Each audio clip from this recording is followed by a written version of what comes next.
In Washington, where I'm sitting, a lot of people think they're in control of the American economy, but they're not really. A lot more control of the economy lies in the hands of business leaders and businesses out around the country. So when the biggest of those business leaders speak, it's worth listening in Washington. That happened this week when the Business Roundtable, a group of the biggest CEOs of some of the biggest companies in the country, put out their quarterly survey. This is what business leaders think will happen in the American economy. And it was very much a mixed bag. They predicted economic growth this year of only about 2.4%, which is only sort of middling. The good news was they said there'll probably be some uptick in sales, some uptick in hiring, but while 72% of those companies said they expected sales to go up, only 37% said they would do more hiring.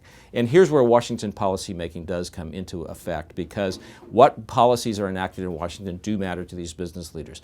They said they're looking for four things. The first thing they're looking for is fiscal stability. And on that one, the news is good. They were happy that there's a budget agreement this year that ends the seemingly endless budget wars in Washington. But on the other things these business leaders are looking for, the news is less good. They would like immigration reform, they would like tax reform, and they would like free trade deals with Asia and Europe.